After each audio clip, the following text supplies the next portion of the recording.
Call to order the meeting of the Haverford Township Zoning Hearing Board of Thursday, October 15th, 2020. Present at the front table to my far left is Jessica Vitale, a voting member. My immediate left, Ed McGargy, a voting member. My right, Bill Rhodes, a voting member. At the other table, Kelly Kirk, codes officer, zoning officer. Got it. Luke Clark, I call you director of codes, Kel. I don't care. Luke Clark, our solicitor. Arlene LaRosa, super court reporter, and my name's Robert Kane. I'm the chairman. We have two cases, one continued and one new this evening. Before we begin, Bill, would you lead us in the pledge? Sure. Please rise and repeat after me. I pledge allegiance to the flag of the United States of America, to the republic which stands, one nation, under God, indivisible, with liberty and justice for all. Okay. Our continued case is Z20-18, Sean and Amy Deal, owners of 1322 Annabella Avenue, Havertown, PA, DC folio number 2201 0008800, who seek a variance from section 182-207C5A to encroach into the required 30-foot front yard setback by a maximum of 9 feet, 8.5 inches for the construction of a 10-foot by 32-foot three-story addition. Property is on R5 and located in the first ward. You guys have come up.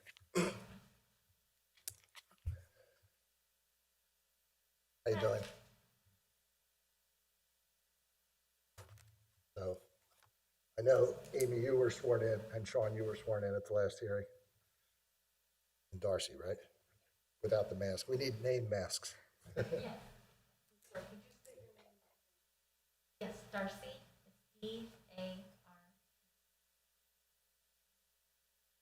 Wilkins, W-I-L-K. Okay. So when last we met, I believe the board requested that you do a front yard setback analysis. Is that right, Bill? That was what I thought they were going to do, yeah. Okay. So did you guys do that? Yes, we have included some additional analysis of the property in the neighborhood.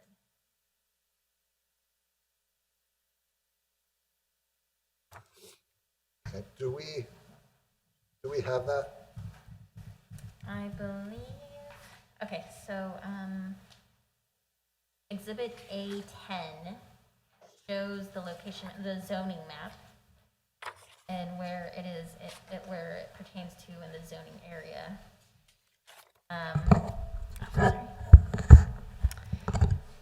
Exhibit A11 has the location as seen from Google Maps. I show the location map on Exhibit A11 because in the zoning map, it doesn't quite show, on the Exhibit A10, it doesn't quite show the street condition as it is today. If we go to Exhibit A11, this shows the Dorchester Road and Annabella Avenue intersect right at the property, at the corner of the property. I think, where is, so if we go back to Exhibit A2,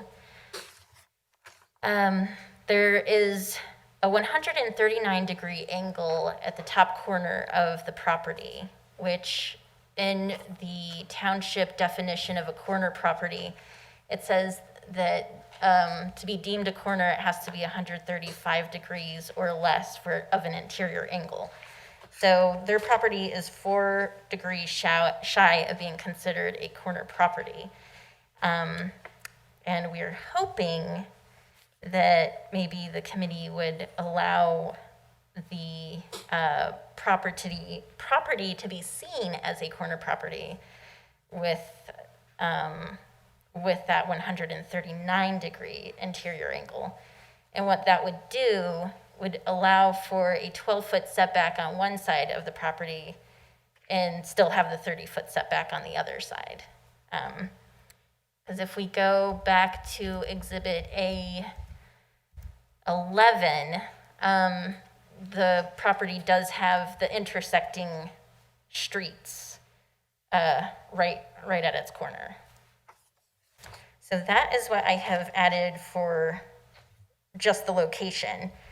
And then for, as far as the neighborhood analysis on Exhibit A12, we're showing the different neighbors that have kind of like a similar setback that they're hoping for. There's the different ones along Annabella Avenue. The setbacks range greatly. They are from 15 feet, 24 feet, 31 feet.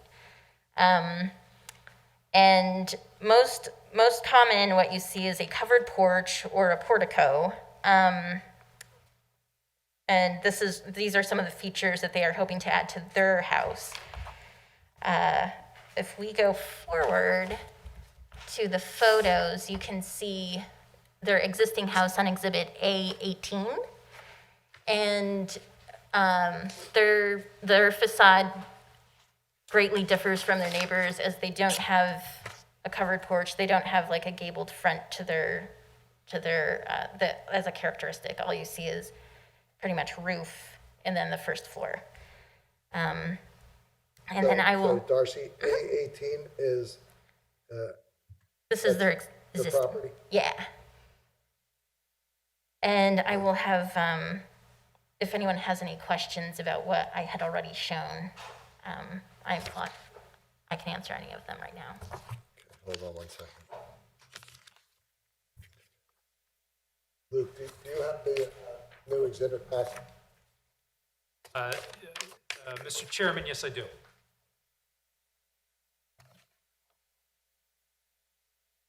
And I believe exhibits A1 through A8 were admitted at the initial hearing. That's what I have as well. So I guess we we go could through the rest of them? Yeah. Okay. Let's do 9 through 15, or 23 actually. I think there's an A24, is that correct? That was added recently? A24. And that's another photograph, right? Oh, yes. Is there an exhibit A24? Yeah, I think this one is. I'm sorry. This is, yeah. Exhibit A23 is the existing photograph of the house as it stands on the corner, as taken across the street at the corner of Dorchester and Annabella Avenue. And on Exhibit A24, which is the next one, we've done a massing model that shows the existing structure with the proposed mass of it next to it. So everything that you see in green is the existing structure, and then the white is added, and I superimpose that on top of the house so that you could see exactly what is being added.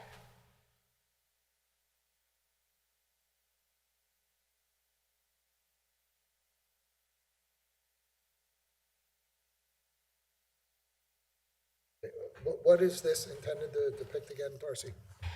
Just the proportions of it next to its neighbor. Yeah, we don't have that photo package. You don't have an extra copy of it, do you?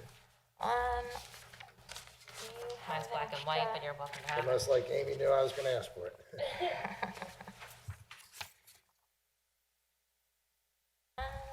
No, it doesn't look like that's in there. So, do we need to identify these other exhibits and then?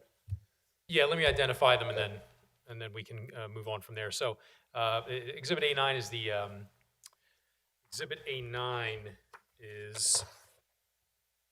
the neighbor petition. Looks like there's around 10 signatures or so on that. Then there's the A10 is the Haverford Township zoning map. A11 is the location map. A12 is the neighborhood analysis dated October 15th, 2020. A13 is the proposed first floor, dated October 13th, 2020. A14 is the proposed second floor. A15 is the proposed third floor, Both of those are also dated October 13th of this year. And then Exhibits A16 through A24 are photographs numbered 1 through 9. Going through these, I don't see any reason why they shouldn't be admitted, but I'll leave that up to you, of course. Okay, well, they're admitted. And for the record, Lissa Branson drew a happy face, so I guess that answers doubles. Okay, so go ahead, you can continue. Okay, so if we go back to, I was gonna say maybe the homeowners wanna speak on behalf of the photos that they took. Okay, Do you wanna One walk of them the- through that? Sure. One of the things that you guys mentioned last week was the look and the way that it would look from the street. So this is a picture from the very furthest corner of my existing porch, facing 1318. So you can see, like, we would be pretty much still in line with where they are. This is the other side of the porch facing directly to the other side, and we're, again, still in line with Dorchester. This is just the front of the house. I was trying to get an angle so that you could see going down, like looking straight on this way. None of the houses like come out real far. so when you say this, Amy, you're looking at Exhibit A19? A19, sorry, you were so good. Yeah, so A19 just kind of shows going down Annabella, where all the houses lie. A20 shows the opposite, going down Dorchester, where all the houses lie as well. I just showed this one so that you can kind of see from the side and where our driveway lies, what we're looking at in terms of the house. I mean, there's a lot of stuff there, but we have a lot of kids. And this is A21? This is A21, yeah. So you can kind of see where everything lies. This is from the porch looking straight at the corner. So this one is the one that I think I like the most in terms of to show you truly what our area looks like. If you look at this one, dead on is our house, and I'm directly facing it, like parallel to it, if you will. And then to the right of the picture is Dorchester. So you can see that the house on Dorchester is parallel with the street, with the curb. And then 1318 on Annabella to the left in the picture, that's parallel again to the curb. But our house isn't parallel to anything. It goes right at that corner piece. So it's kind of weird. So one of the you guys proposed last week or a couple weeks ago with the way that it would look, I think it would still look great because it's not in line with anything currently, if that makes any sense. It does. Okay. That may make us both crazy. Okay, questions? Bill? Yeah, so, Amy, to play up, or to follow up exactly with what you were talking about, as proposed, the depth of the front of the addition to the furthest most corner, right, to better with this. essentially the corner, the inside corner that's marked on A1 is 139 degrees, that corner point. What is that distance? Did you say exhibit A1? Yep, A1. Oh, From okay. the proposed forward edge of the addition to that corner, Let me see. He's talking about from like here to the corner. Oh, the 139? yeah, where that pin is on this depiction. Okay, so The very that's, top, what's the distance from there to the closest point on the proposed new addition? oh, you know what?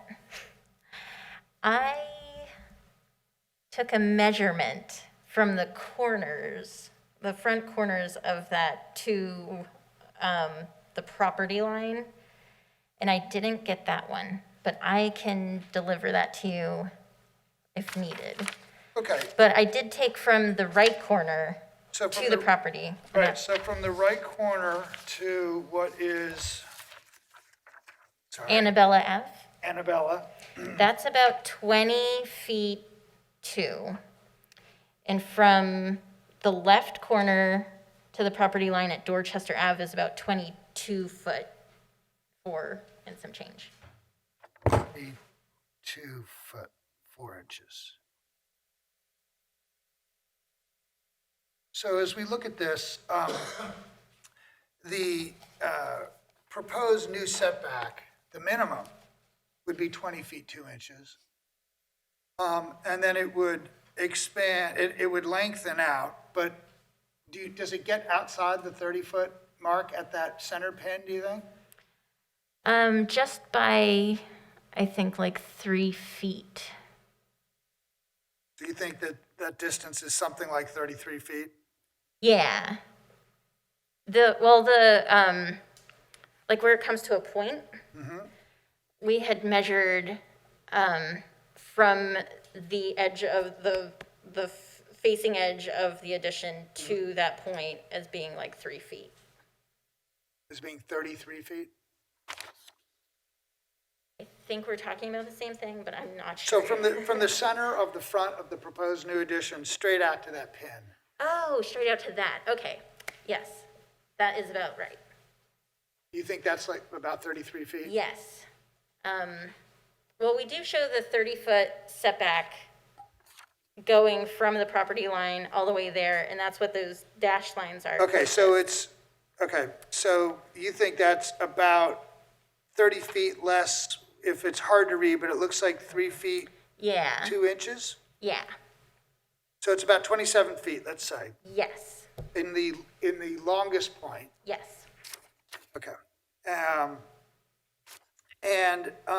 In these analyses of your neighbors' houses, and I do get that your neighbors on either side are parallel with their respective streets and that you're at the corner, and that's why I was trying to figure out what's your best measurement for setback and your worst, because Right. it's a hybrid, really, the Yeah. end result. The pictures that you showed us, are any of these your immediate adjacent neighbors? Is 4 your immediate adjacent neighbor? This is on page A12, I'm sorry. Yeah. Item 4. Yep, 13, That's your 18. immediate adjacent neighbor? Yes. Okay. And what was his setback? That was about 24 feet.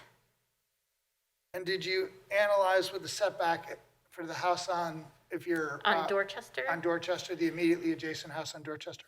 Yeah, that was about similar. It was like about 27 feet. 27. I just took kind of like a sample of the different setbacks around the neighborhood. But you haven't provided us with any of those calculations? No, this just kind of gives a broad, just going down the street. And one of these, you said that there's a 15-foot setback.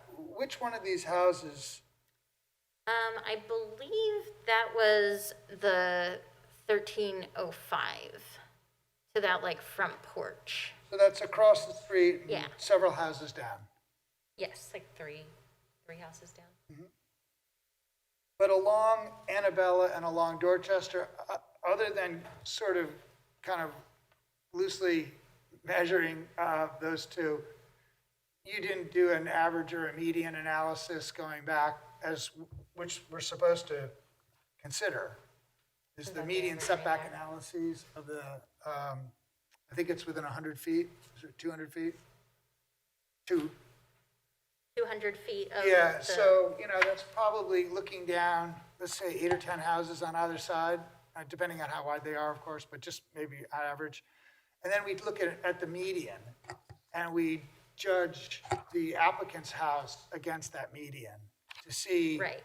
from a general point of view. Yes, I was actually thinking that since they are in a different zoning area than their neighbors down Dorchester, that looking down Annabella was probably the most accurate. Okay, On Dorchester, they all pretty much lined up at like the 30-foot mark. on Dorchester. Yeah.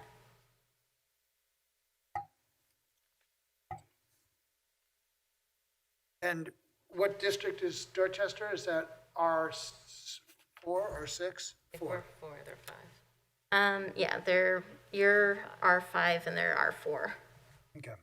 And I just asked because it doesn't appear on A10, what that district is. Okay. Oh, at the bottom left, the green signifies the R4. Yeah, I got it. We have black and white. Oh, sorry. That's okay. Not your fault. And, you know, when I look at A1, which of course is the, you know, the base property description or depiction of the proposed addition, you know, I think about the massing of the front addition being 3-story, which pretty significant change. And if I literally bolted that onto the rear of the house, it looks to me that there would only be a very modest amount of intrusion into the rear setback or the side yard setback, whichever it is for this lot. Did you consider that when you were doing your architectural design as to how that might look? And from a functional point of view and all that, whether it would serve their purposes? Yes, we looked at both the form and the function of it, and seeing as how they had just redone their kitchen, which is in the first floor rear of their house, it would kind of move a lot of things around, as well as on the second floor, the plumbing, the bathrooms being in the back. In order to get circulation around that, they would have had to totally, you know, readjust the whole second floor instead of just adding to it. As far as their backyard, they would have had a significant, this shows like their backyard kind of funneling, but what it doesn't show is how their yard is kind of cut up by fences, like neighboring properties. So it would have kind of shrunk their backyard considerably, considering all of the things that you had been, the homeowner had actually been told by a police officer that That the kids should be not playing in the front yard and they should be playing in the backyard. and so it would have made the backyard kind of equal to the front yard, so it would have chopped it up a little bit more. Okay, I don't have any other questions now. Thank you. Yeah, the thing I keep coming back to is your structure, the porch on the front, where you don't have an existing plot plan that shows where the existing porch is. Did you explain that for the record? Are you looking at a specific picture? Or are you just in Well, I general? think the testimony at the last meeting was that the existing porch, you weren't going to go out any further than the existing porch. Is that- About a foot further. I think it's 9 feet now. So we were looking at going about a foot further. The way the porch is now, it's just on the one side of the house. Not quite centered. It doesn't go to the either end. So our hope is that we can move it to the other side and close it, and then the one side be a mudroom. You're going to stick out a foot further into the front yard setback. A bit, like right where the bushes are, just about a foot further. And when we did the survey person came out, and we did the 30 feet back. And then from the 30 feet perpendicular on Annabella, or, right, perpendicular, and then also on Dorchester and came out, that put us to a point right at the center of our porch, or of our deck. And we basically, if we went by what is okayed by the township in terms of what we would be able to build, we would be able to build a triangle onto the front of our house. And that's it. Because that would look dumb, to put it bluntly. That's why we're asking if we can extend the corners out so that we can make a full addition. And I think it's a bit deceiving when it does say the 3-story addition, and this might, I didn't say this to anybody, but because it's not really, it's going to be 3 stories, yes, but the 3rd floor is angled. It's not like 3 straight up. So I know when you mentioned that we would go up to the 2nd, and it's going from 1 to 3, but it's really not, because right now it's 1 in a slant, and it's going to go to 2 in a slant. I just thought that was important to make note of. Well, I'm looking at the various houses on Annabella, and they're all, I don't know what architectural style it is, but none of them are like your house currently. So you're sort of an oddball out. There's only one that's similar to ours, but it does also have dormers. And it's on the other side of the street, about 3 or 4 houses down. But that's one of the reasons we moved to the neighborhood, was because it was so different. We didn't want like a cookie cutter type block. We wanted everything to be different, and we got exactly what we were looking for. But we just want it to be bigger. But then I'm looking at the houses on 317 and 313, which has like an addition plus a half a porch, is pretty similar to what you're doing, only yours is going to go straight up above it. So Right. it's not going to be totally out of character, Right. in my estimation.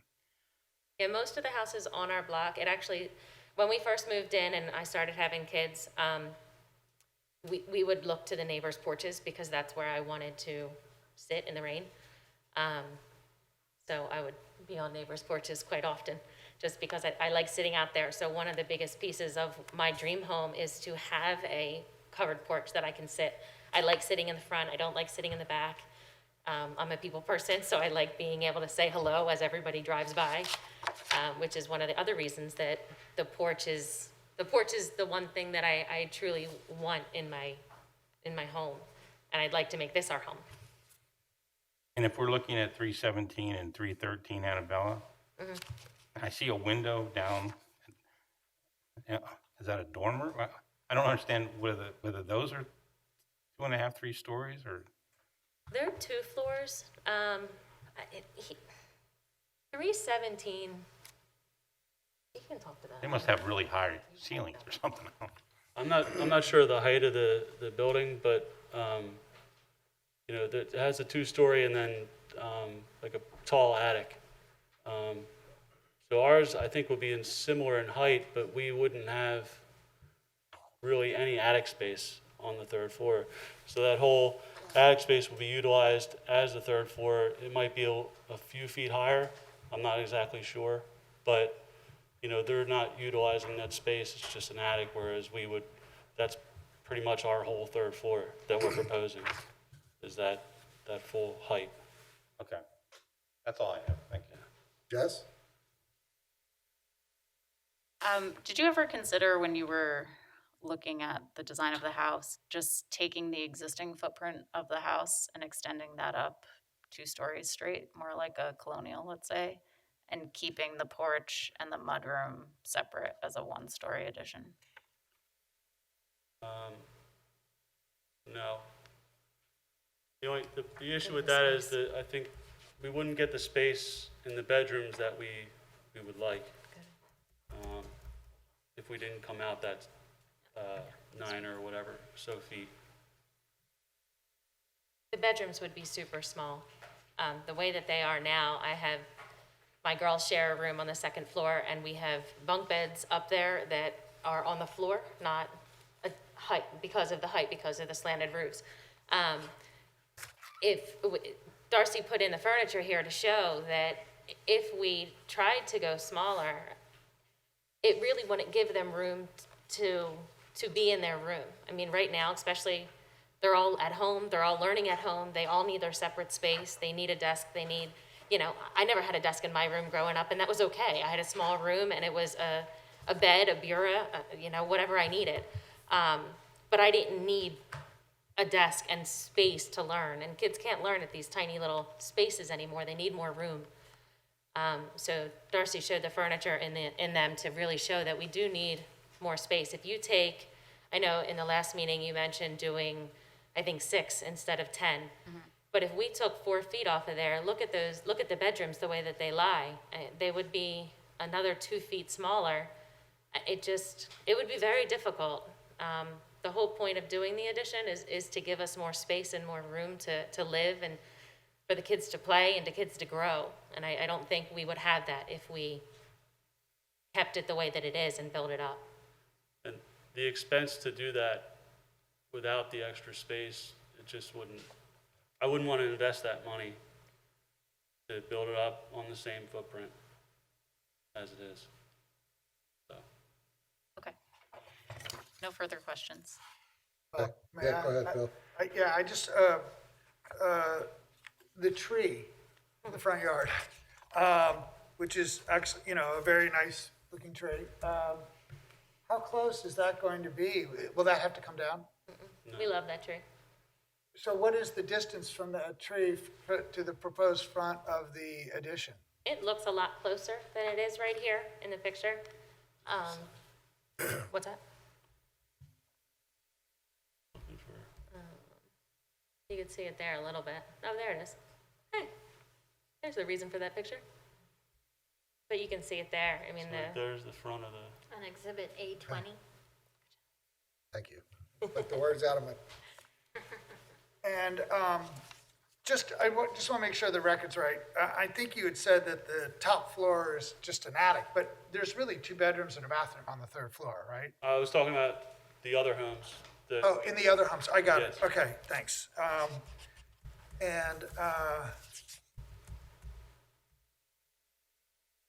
don't think I have any other questions. Thank you, though. okay. Anything else? Ed? No. Jess? No. Anything else you guys would like to add? I don't think so. Okay. With that, I'll ask if there's anyone present that received certified mail that wishes to testify. Come on. Come on up.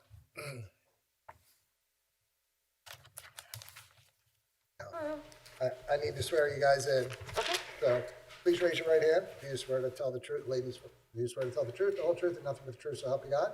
I do. And your full name and address for the record, please? Erica, Erica. Can you step closer to the microphone? Sorry. Erica, Erica. Blanco, Blanco. Blanco. Last name is Sacchi, Sacci. And what's your address, Erica? 1318 Annabella Avenue.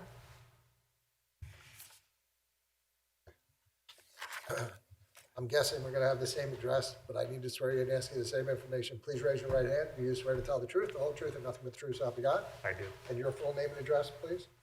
John Sacchi. ALHN. And your address? 1318 Annabelle Avenue. Okay, cool. Who wants to speak first? Yes, I'll speak first. Okay. I'm not entirely sure what information we can provide for the board, just to say that we fully support the Deals addition.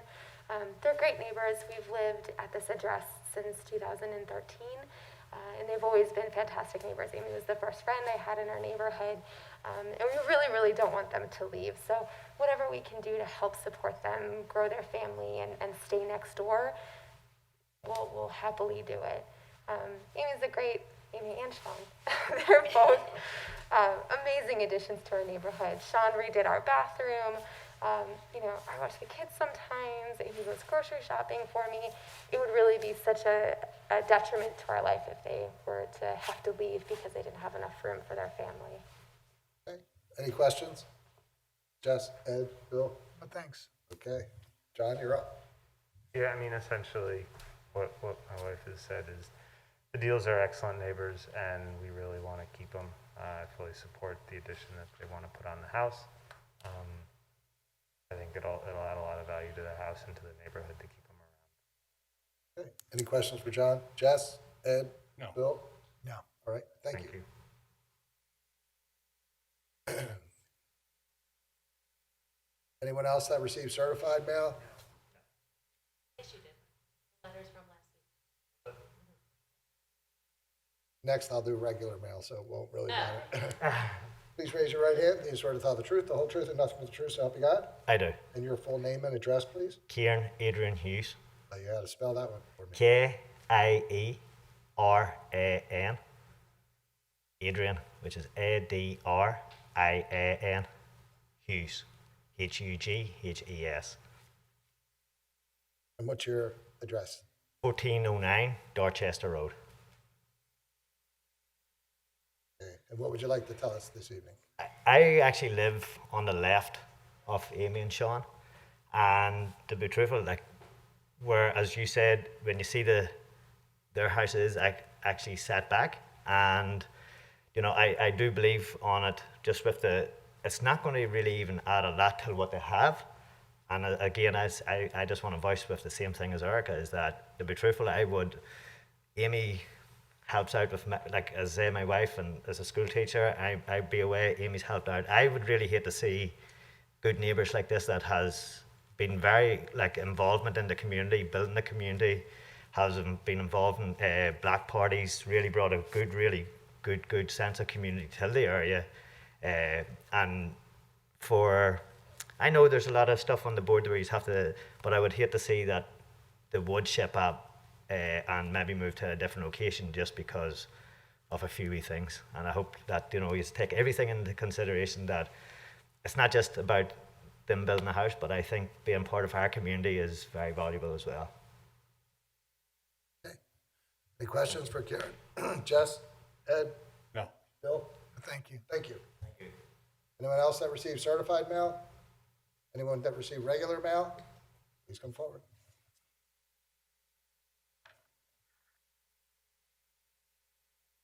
Please raise your right hand. Do you swear to tell the truth, the whole truth, and nothing but the truth, so help you God? I do. And your full name and address? Patrick Romani, Romani,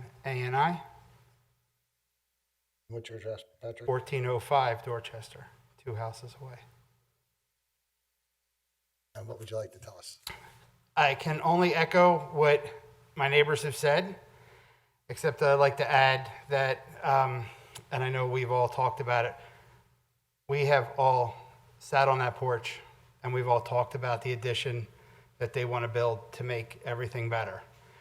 I have that perspective that you guys don't, which is I've sat there and it doesn't feel like it's going to even encroach on anything. I know what the numbers are, and I know you have to take that into account. But sitting there, looking at it, being a neighbor and evaluating, wow, do I really want this to happen? It doesn't even seem like it would be any different. It would just be built so that they could use it. 4 kids, I know I have 4 kids, 2 houses away, and it's tight. And it would benefit them to have that, and it wouldn't change anything, just from that perspective of sitting on that porch.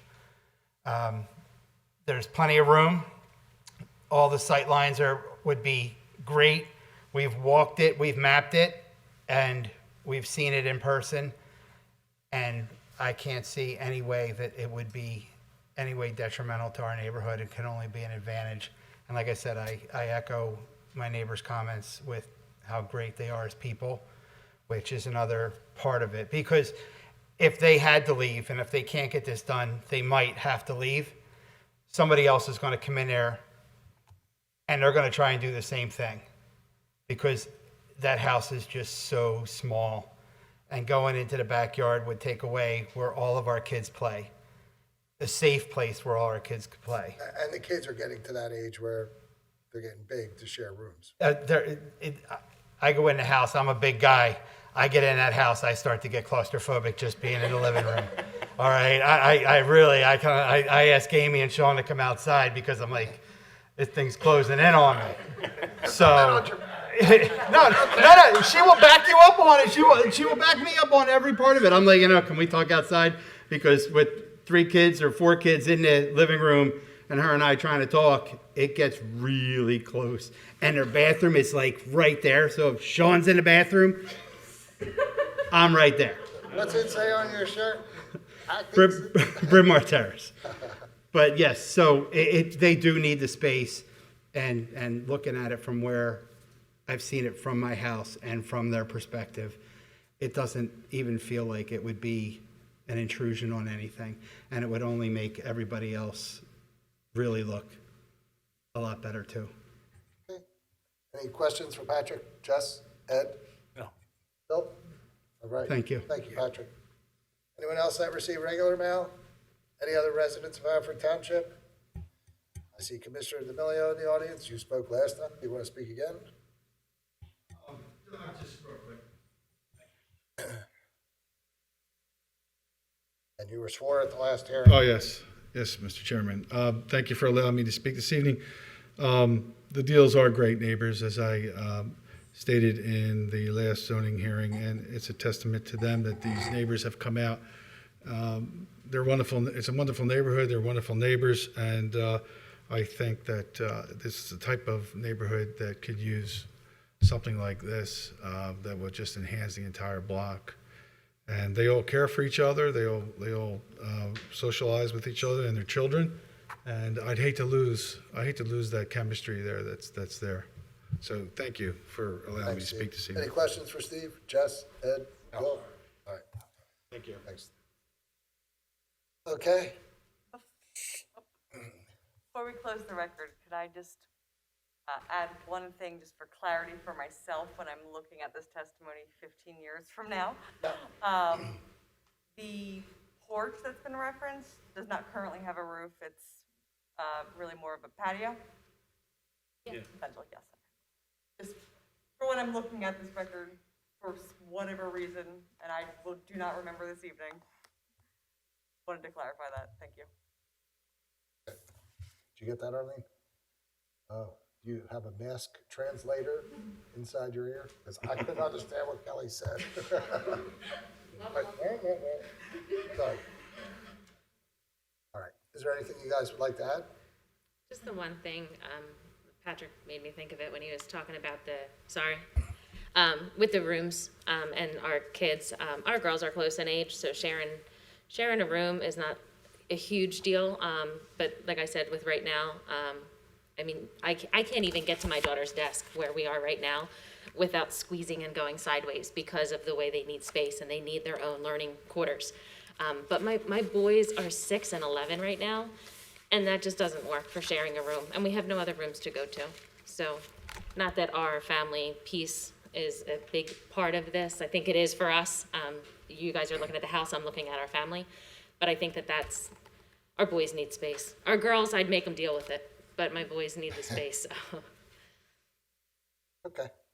Any other questions? Bill? No, Ed? thank you. Jess? No. Okay. If we're done, then we will close the record and we'll render a decision this evening if possible. However, if not possible, then it would be rendered at our next regularly scheduled meeting on October 29th. Is that right, Cal? No, that would be the 5th Thursday of the month. Right. So we generally do not have Okay. What's the date of the next hearing? November, I want to say 5th. Yes, November 5th. 5? So if not tonight, then November 5th at our next regularly scheduled meeting. Do we stay at this point, or do we? You don't have. Okay. But we may not get to the decision. I don't know how long the next case is going to take. Or if zoning members are going to want to ask questions of our solicitor or whatever, things can make it take a while. So we'll try tonight. If we can't do it tonight, then November 5th. And you can call my office this morning and we'll let you know. Okay, thank you. You're welcome. Okay. Thank you all. We're going to take 5 minutes. Chris?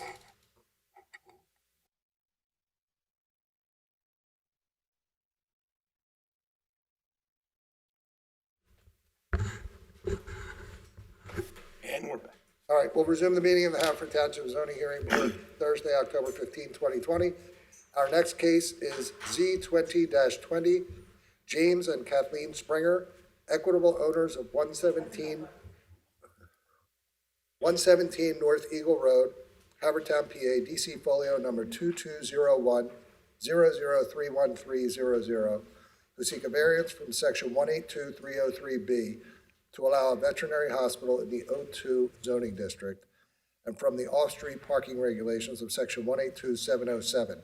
If the existing 12 parking spaces are found to be insufficient for the proposed use, property is zoned O2 and located in the second ward. Hi, Jamie. Good evening. Jamie John here on behalf of the applicants. As just introduced, the applicants are equitable owners of 117 North Eagle Road in Havertown. The property is zoned O2 Office Residential District. It is currently improved with a single-family detached dwelling that has been converted to offices. We are seeking a use variance to use the property for a veterinary hospital. And to the extent required, we are seeking a variance from the parking requirement. I have 2 witnesses tonight and 6 exhibits. I will quickly go through the exhibits. I'll preview them before I call the witness, and then I also wanted to provide a little bit of an explanation regarding the parking. Exhibit A1 is an aerial, and towards the center, there's a red pin mark where the property is located. You can see the building and the parking area to the rear, as well as the surrounding neighborhood. Exhibit A2 is a zoning map, and our property is marked with an asterisk in red. So we are in the O2 district. Immediately across the street is C5, which is the shopping center. To the rear is a residential district. And to the right, when you're standing on Eagle Road, that will be the C3 commercial district. I have resumes of Kathleen Eshelman Springer for A3. I have the resume of James Lou Springer for A4. I also have the resume of Graham Wagner. He is the real estate agent for the sellers, who has a great knowledge about the property itself, as well as the surrounding neighborhood. Exhibit A6 is a tax map, and indicated in red are the addresses of those who have returned petitions in support of our application. And these are the actual petitions that have been returned. And Kelly, should I indicate the letters or? If you'd like, that's fine. Okay. I believe the township is providing, I believe, 4 letters that had come in support of the application. And there was one that had come in that had some issues with the sufficiency of the parking.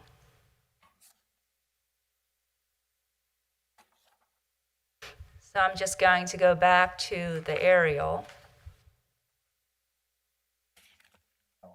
And again, I have 2 witnesses. First would be Katie, and she is going to cover the proposed use. And then we are going to have Graham testify to the efforts to sell the property and to let the board know why we are experiencing a hardship here that would justify the use variance that we're seeking.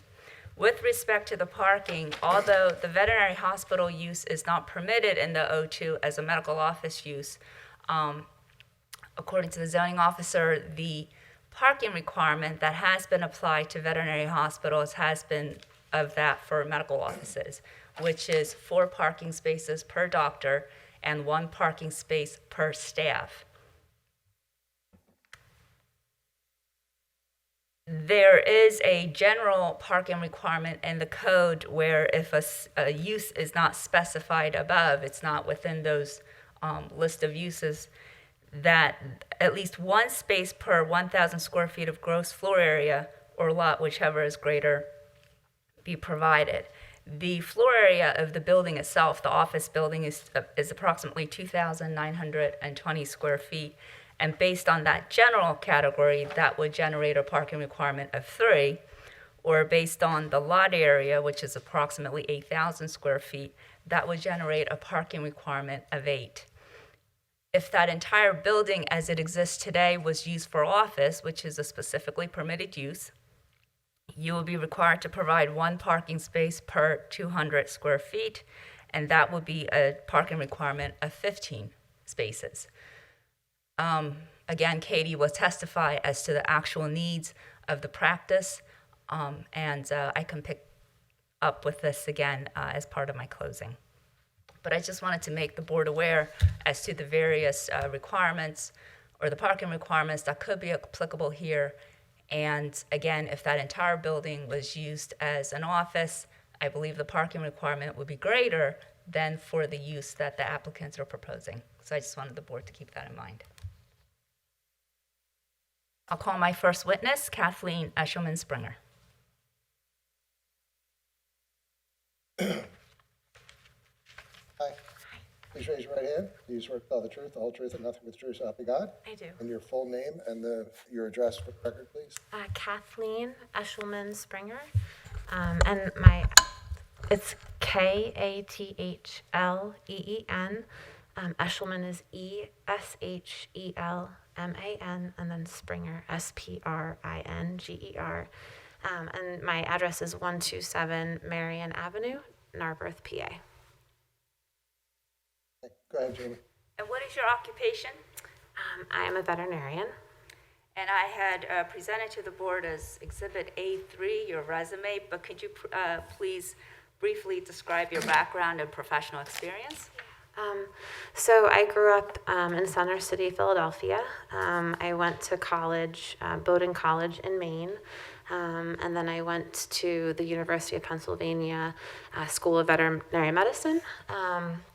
I then completed a 1-year rotating internal medicine and surgical internship at a specialty hospital in North Carolina, and was then hired to work as an emergency vet there for about 4 more years.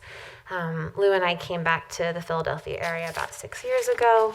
I worked at Bryn Mawr Veterinary Hospital for a couple of years and have been at Gladwin Animal Hospital with my husband Lou for the last 3 years. And what use are you proposing for the property? A veterinary hospital. And can you describe that practice for us? So our goal for Havertown Animal Hospital would be a community owned and operated hospital rooted in the community. A family run animal hospital. We would provide high quality, personalized, progressive, and affordable care for the pets of Havertown and their families. It would be just me and Lou and 2 to 4 support staff with the hope of possibly having 3 full-time veterinarians at some point to provide flexibility for family vacation and our children's extracurricular activities and family activities. We would be a full-service veterinary general practice, which means that we would provide routine care such as checkups, management of internal medicine conditions for cats and dogs, as well as dentistry and surgical services. Oh, I'm sorry. So we would do checkups, management of internal medicine conditions, and then dentistry and surgical procedures. We would not offer overnight care. We would not board animals. We would not provide daycare, and there would be no cremation services on the premises. At this time, veterinary hospitals, which historically have been owned by veterinarians, are being purchased by larger corporations and altered accordingly. So our hope would be to create a practice that is truly one for the Havertown community. And what would be your typical hours of operation? The typical hours of operation would be from 7 a.m. until 5 p.m., Monday through Friday. If the need arises, we would like to be able to possibly stay open just a little later on the evenings during the week, and possibly from 8 a.m. until 3 p.m. on Saturday, although that would not be our goal. And how many parking spaces are currently on the lot? So there are currently 14 wheel stops on the lot, but for safe use of the driveway, we would only look to utilize 12. And is it your opinion that the 12 parking spaces are sufficient for the use that you propose?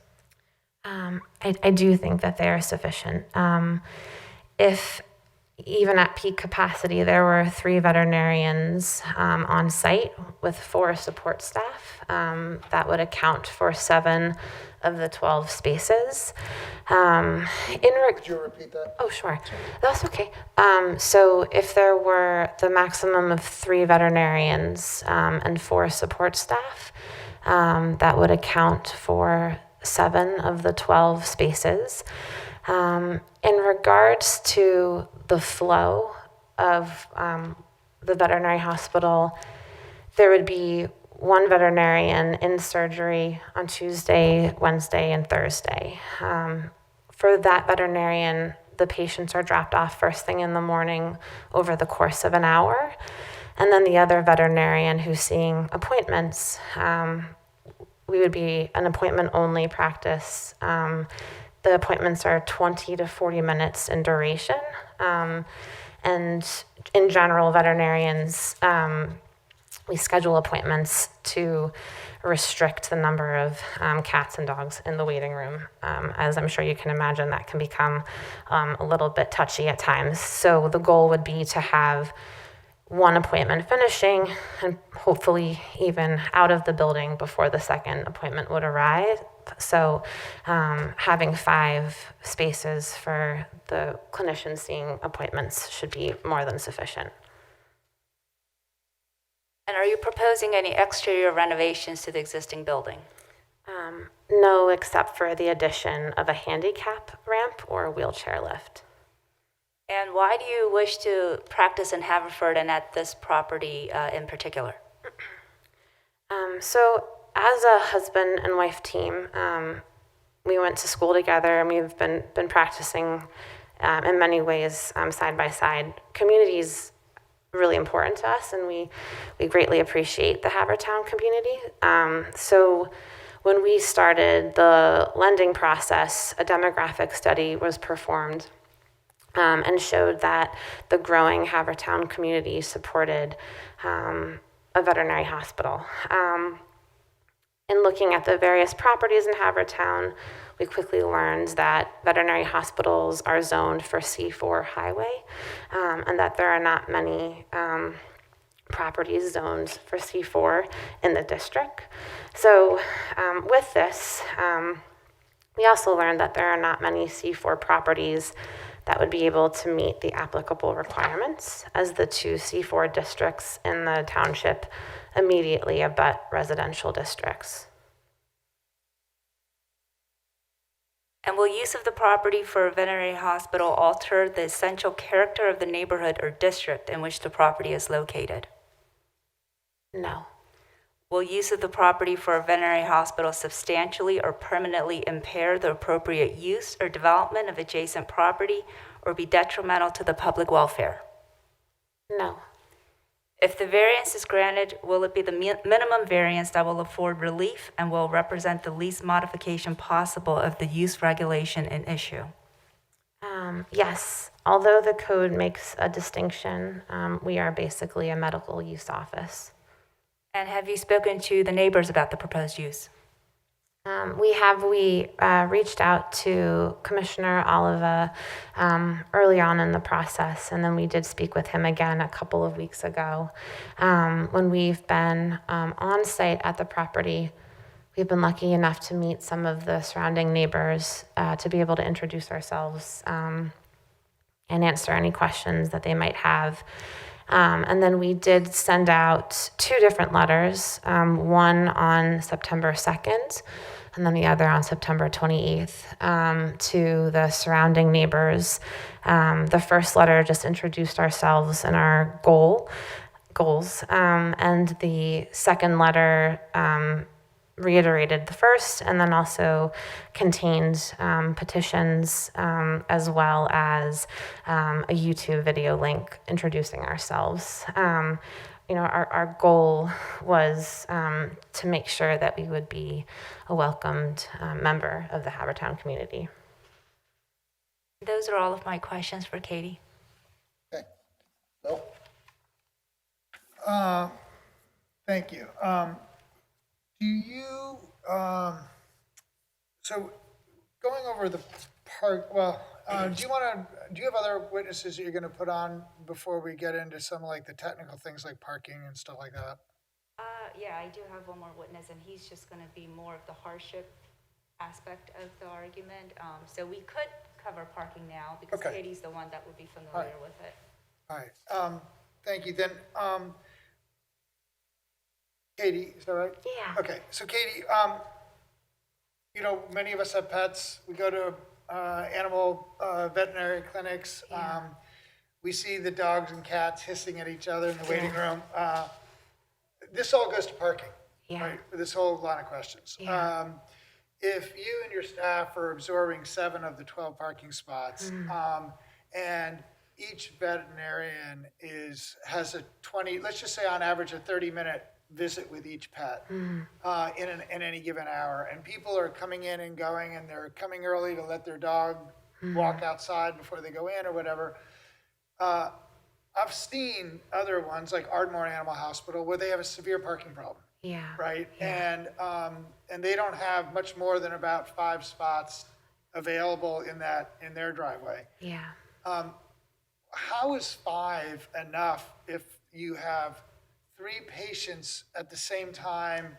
In any 1 hour, you might have as many as, if they were to 20 minutes, that would be 9 different patients coming and going in 1 hour. Yeah.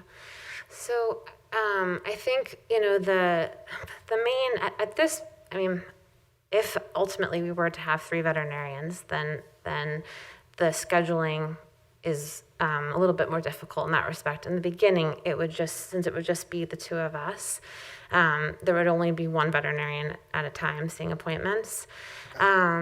Because the other's in surgery? Yeah, so usually, depending upon the hospital, the veterinarian who's in surgery typically is seeing appointments throughout the day. I'm sorry, is typically treating the patients that are in hospital throughout the day. So the clinician that is doing surgeries, all of their patients should already be there first thing in the morning. I think that, so having worked at Bryn Mawr and now at Gladwin, the parking issue definitely is, I think in the area, a big challenge. I do think that in regards to having a flow and having a 20 to 40 minute appointment, that like currently we have 4 parking spots, and there can be backup, but we have 6 veterinarians and 4 parking spaces, and it works. I think part of it, and this doesn't necessarily, I think, address the parking limitations. The goal, and this is in the hospital, but we would have one part of, there'd be a waiting room for cats and a waiting room for dogs to try and decrease that. But I know that doesn't necessarily, add extra parking spaces. But I do genuinely feel as though the 5 spaces would be sufficient, just based upon the size of the hospital that we are intending to make. It would not be a large overnight, hospital with many vets. So. And so you said that there's currently, I think the testimony was 14 wheel stops, but why would you only use 12?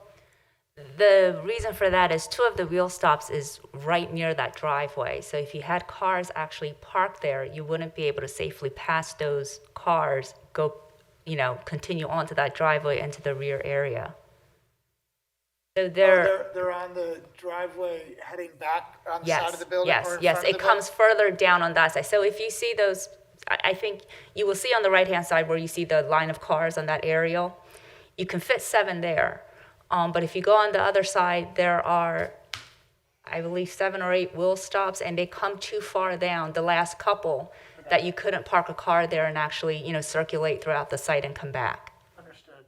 And on your the side street, it looks like there's no parking on your side of that side street. So it looks like there's only parking on the far side. Did you check out to see? And there's no parking on Eagle, right? That's correct. I did see a no parking sign there. Okay. So there's really looks like your entire block, there is no street parking adjacent to your block, on your side of the block, all the way around. Okay.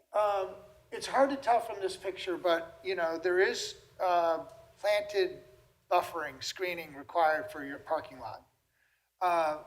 What is the status of the planning now, and what would your plan be for screening? Our position is that this is a non-conforming lot in the sense that it has been used for commercial use in the O2 district.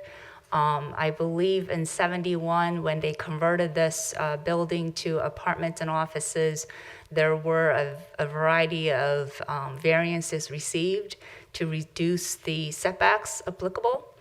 And I believe that was done to allow that parking lot to go in. So to the extent that there are additional buffering requirements, it's currently, or the last use was medical office, and I would say that we are continuing the legal nonconformities there. Let me ask, the 3 properties on either side and on the rear, what are they used for? To the left, that is, I believe, Mr. Dash. Mr. Dash is here. I believe that's a tax office? The first floor is. I need to swear, but. Yeah, Okay. we can't have them testify. Okay. It's an office use. Let's just say that. It's an office All use. right, and then the other side, which has obviously large parking too. It's a beauty salon, a hair salon. And the property behind it. That's an apartment building. I believe there's 3 residential units in there. Okay, and so at least as between your parking lot and along your rear property line, would the applicant agree to a 5-foot wide buffer per 707? Would they agree to it? If it's not there already, section 182-707A3A says every parking lot shall be subject to the following buffer requirements. Correct. And the idea is that we want a buffer for residential.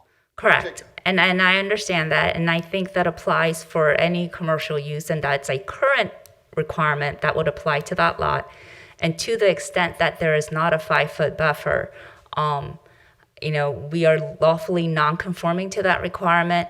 My only concern is the Springers, the applicants, are willing to do additional plantings or screenings. I don't, but we can't commit to that not knowing if that's going to eat into the parking spaces.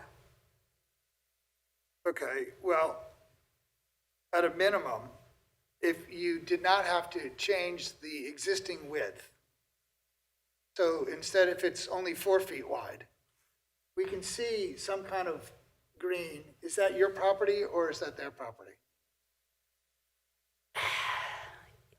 We're not sure. I mean, we did not have a survey done because we were not proposing to change any of the existing conditions. So they won't be able to commit to anything because, again, it's an existing condition. We're not changing anything. But if we were to agree and it happens that you have to lose a parking space, because I don't know where that green area begins. Okay. So in 707, medical and dental offices and clinics, which I think by your testimony is the most similar use, is 1 space for each 2 employees plus 4 spaces per doctor. So under that analysis, at your maximum, it would be 14. 14. Let's see.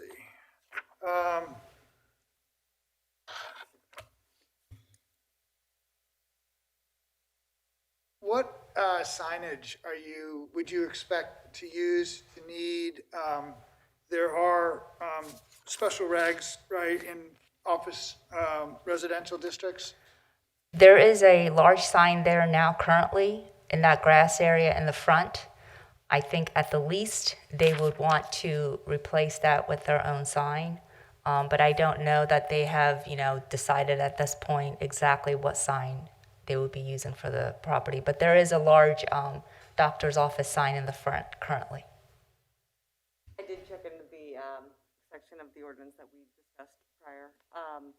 It does say that there's no window displays of signage, but it is permitted, any signage allowed in the O2 zoning district in 701, as well as residential signage. So that would be a freestanding sign of 108 square inches or a wall sign of a freestanding sign of no larger than 108 square inches or a wall sign with a maximum size of 15 square feet.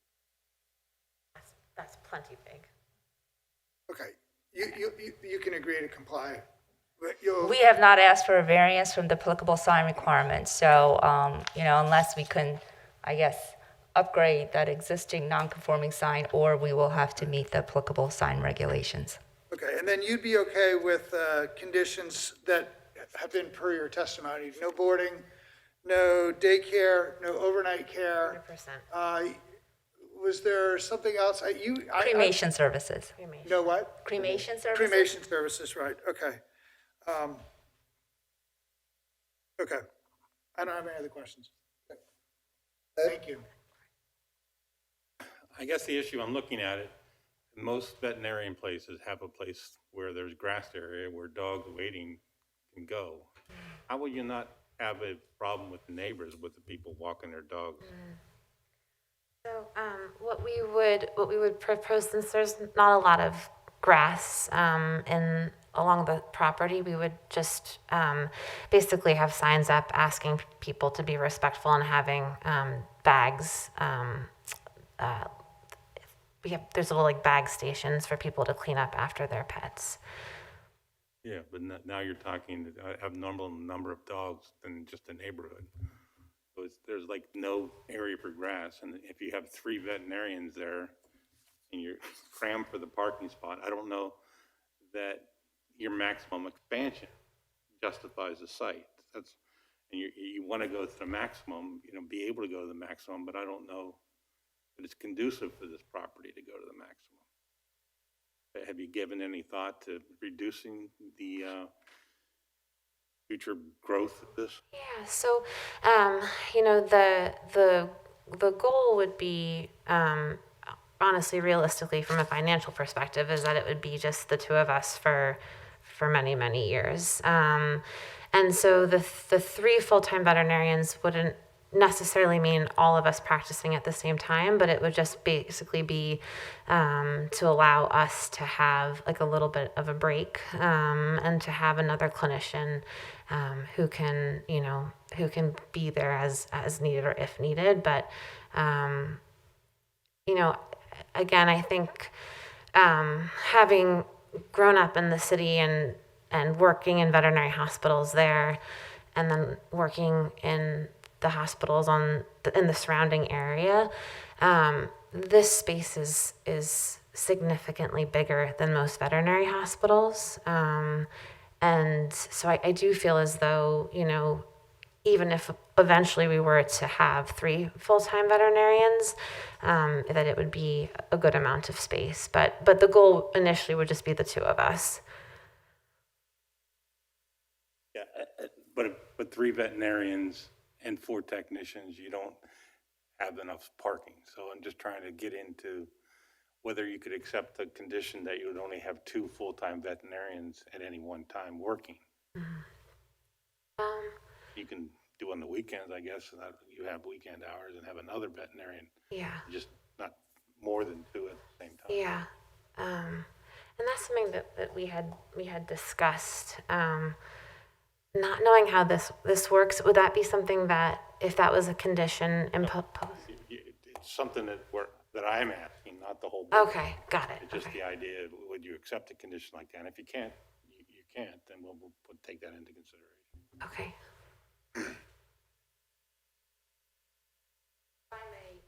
Lou is also here, and he will be the 2nd veterinarian that would hopefully eventually join the practice. And could he perhaps answer that question? This goes a little bit more to the scheduling of the doctors and what they're envisioning, and I'm not sure that Katie quite covered it.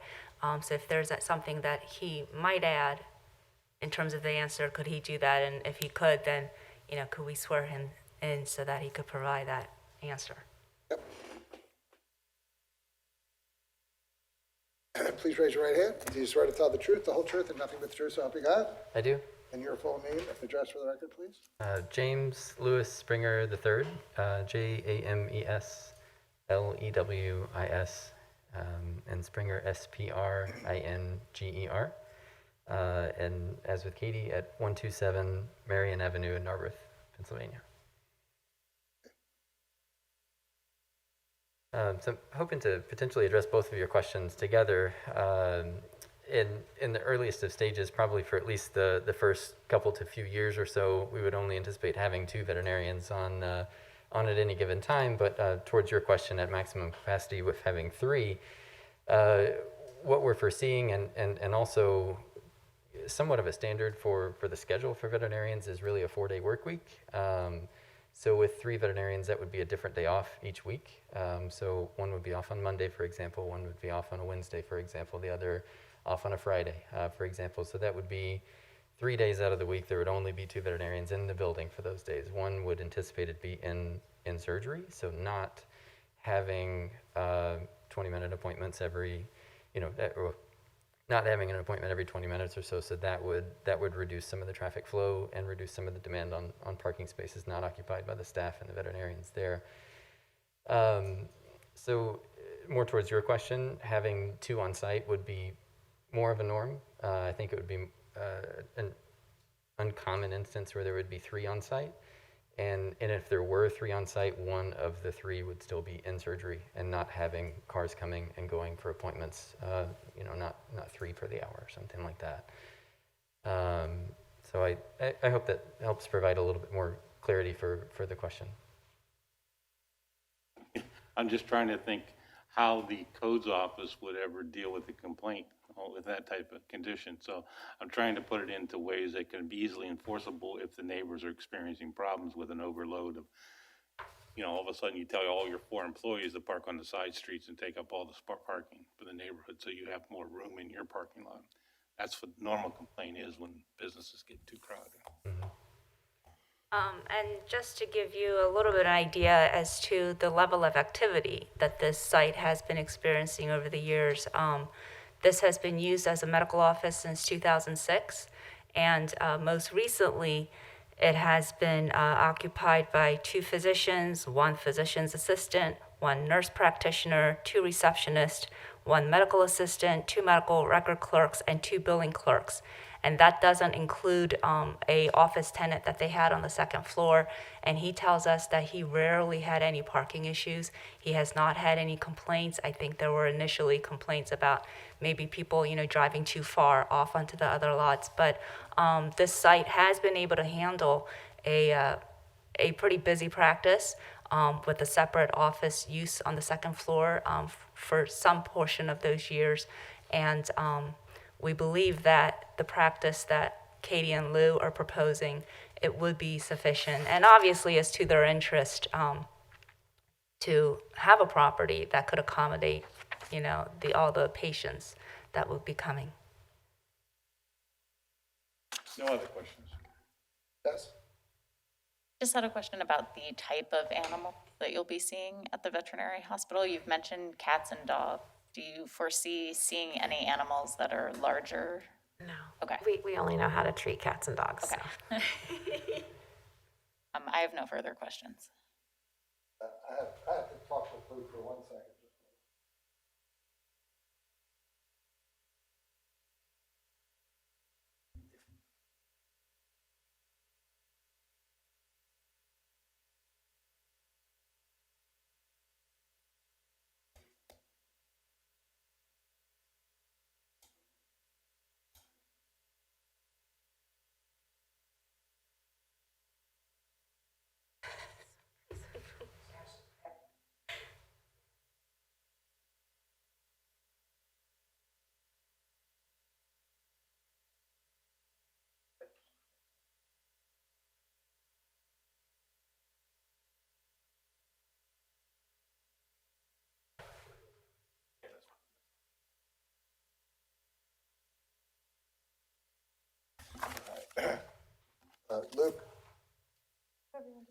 Luke and I had a discussion regarding some of the items attached to the exhibit list. They're not identified on the summary sheet, so our solicitor is going to run us through them real fast so they can be marked for the record. Yes, thank you, Chairman. And council made it easy for me, so I appreciate that. She went through them at the outset. But as is listed on the exhibit list, exhibit number A1 is an aerial view of the property. Exhibit A2 is the Haverford Township zoning map. Exhibit A3 is Ms. Ms. Eshelman Springer's resume. Exhibit A4 is Mr. Springer's resume. Exhibit A5 is Mr. and Mrs. Wagner. Just Mr. Wagner. Just Mr. Wagner. Mr. Wagner's resume.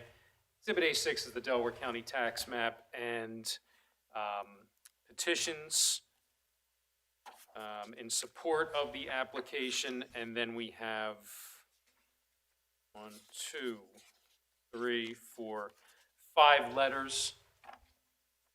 Most in support, I believe one of concern that I would recommend marking as exhibit number A7. And Do those get marked as the township's exhibits? I had not intended to add them as my exhibit. I think Kelly just preloaded them. That's why they weren't on the list. gotcha. We'll mark them as, T, I was going to say T or Z1, T1. T1. That'll be marked as T1, and I'd recommend they all be admitted. Do you have any objection, Jamie? I do not. Okay. So everything's marked now? Yes. Okay. Everything's marked out, A1 through A6, and then T1 for the letters that came in. Okay. And just for my understanding, the letters that the township's submitting, is that because of the COVID situation and the people being restricted from coming here? These letters were sent in support for the applicant to our office directly, most by regular U.S. Post Office, I believe 1, maybe 2 by email. The one email was from a neighbor who I do believe it was a response to the coronavirus request that public comment be via email, but the others I think were just in general support. Okay.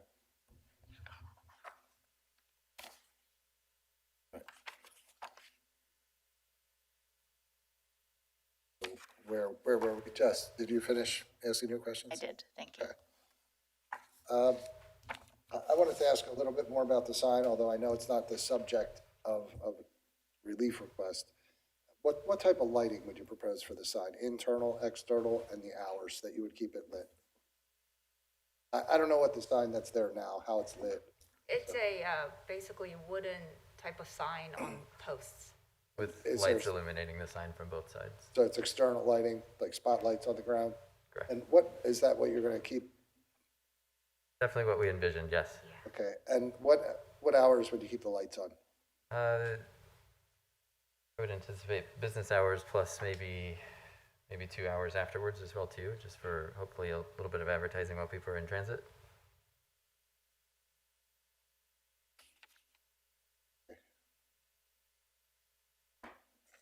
Anything else, Bill? No, I would point out that the letter of concern is based on one of those side streets on your block where they've asked that, that any approval of a variance would be conditioned on effectively that you and your employees do not avail yourselves of the side streets for parking for business uses. And, would that be acceptable as a condition? Yes. I'm just curious, where is Fit for a Dog? I think you can see it on the aerial here. It's at the intersection of Eagle and Garfield. Do you see what those cars in the side street? That's probably what she's complaining about. Yeah, and where is Fit for a Dog, Jamie? Right there. Fit for a dog, Fit for a Five dog. but feet. it's at the That's- intersection, oh, good. Right there, where the hand is.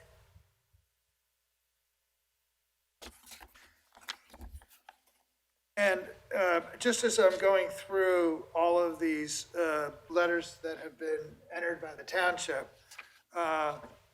based on, it looks like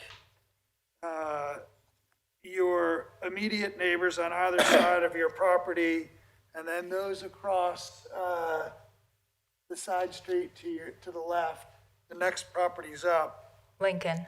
Lincoln, I'm sorry, I couldn't see reading. Yeah. That they are in support to Lincoln.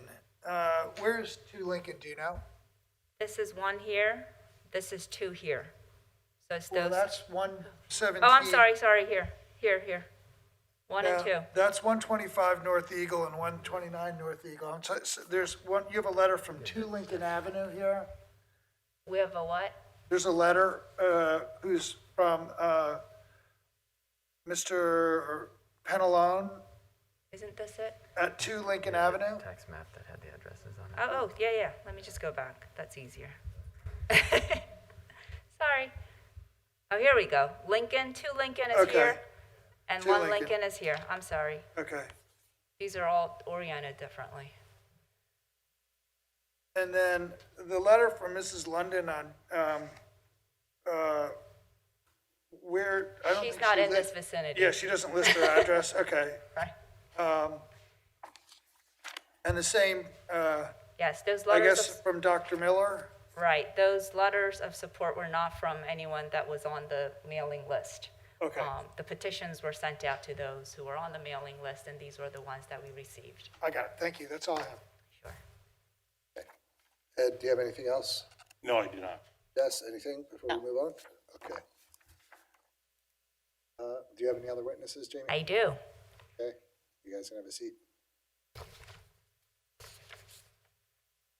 My next witness is Mr. Graham Wagner. Oh, okay. Can you raise your right hand? Do you swear to tell the truth, the whole truth, and nothing but the truth, so help you God? I do. And full name and address for the record? Graham Wagner, home address 3016 Robin Lane, Havertown. Office address 2100 Darby Road, Havertown. Could you please state your professional background and experience? I have been in the real estate business since 1972. I ran Wagner Real Estate for from 1981 to 2015. My Graham, son, did you testify before our board before? yes, I have, yes, As an expert? yes. Okay. You guys, Bill, you recall? I have no problem with him being, You guys treated as an you expert. okay with that? All right. So what type of expert are you offering Graham at, Jamie? In real estate, generally. Okay. I think we'll accept him as an expert. Great, thank you so much. And So you, Can I just, Chairman, can I just Yeah, ask my, I forgot, Luke, sorry about that. no worries, I know we're trying to move this along. Mr. Wagner, you are a licensed real estate agent in the Commonwealth of Pennsylvania, is that correct? Associate broker, yes, Associate broker, I'm sorry. yes. Okay, and you are in good standing with any licensing agencies? You haven't Yes. received any type of No. suspensions or issues with licensure? No, sir. All right, thank you. so Mr. Wagner, you have experience in sale of office buildings, correct? Yes, And are you familiar with the property at 117 North Eagle Road and the surrounding community? I am. And can you describe the property and the building that's on that lot? It's a single detached converted home. It was a Dutch colonial. It is about 2,920 square feet. It is converted to offices. The last use was medical offices there. Has a parking lot in the rear. As mentioned, 12 parking spots in the back. And what other commercial uses are in the vicinity of this property? Well, going from, on this map, from, someone mentioned 21 North Eagle Road, which is fit for a dog. It's a rehab wellness center. Coming down to 101 North Eagle Road on the corner, that property was just sold. It had an office and an apartment in it. I didn't see anything set up in there as of yet. The next property, 109, is a larger office building. North Eagle has dermatology, law offices, and Ked and Creef office. 115 North Eagle Road next door is Gregory and Marie Hair Salon. Next door on the corner is 121 North Eagle Road, Joseph Batsom Tax Service and John Dash office. Going down the street, north of that, 129 North Eagle Road is a State Farm Insurance Office. 141 North Eagle Road is Del Apollo Locksmith. 145 North Eagle is Serenity Health and Youth Serenity. Then there's Manoa Community Church. The last, State Farm, the Locksmith, and Health are all located in the R4 zoning area.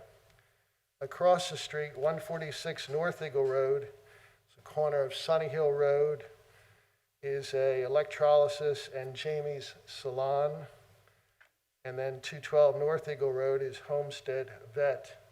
These are both in the R5 district. And how long has this particular property been on the market for sale? It was listed July 30th, 2019. So a year ago. And is that a long time for a property to be on the market? Well, commercial properties are taking longer to sell, but this did take longer than most. The situation is that many medical offices these days want to be in hospitals or near hospitals. And so we did actually do a program of sending out some direct mailing to medical people, trying to get them, or other law offices, and we didn't have success. But also, second floor offices, many people are now working from home, even before the COVID. Certainly with the COVID, more and more people are working from home, so the demand for office space like this has diminished. So in addition to the personal outreach mailings that you have done, what other efforts were made to market the property? It was put in the MLS, Realtor.com, Zillow, Trulia. We had a sign on the property, our own website, and as I mentioned, direct mailing to possible purchasers. And there has also been a continual reduction in the sale price, correct? Yes, the property was listed for $665,000 and was reduced 4 times in order to obtain the buyer. And is it your opinion that the use of the property for a veterinary hospital will alter the essential character of the neighborhood or district in which the property is located? No. Will use of the property for a veterinary hospital substantially or permanently impair the appropriate use or development of adjacent property or be detrimental to the public welfare? No. And if the variance is granted, will it be the minimum variance that will afford relief and will represent the least modification possible of the use regulation in issue? Yes. And I have no further questions. Okay, Ed? No question. Jess? No questions. Bill? Just clarification. Mr. Ware, do you work or represent the seller or the fee owner? Correct.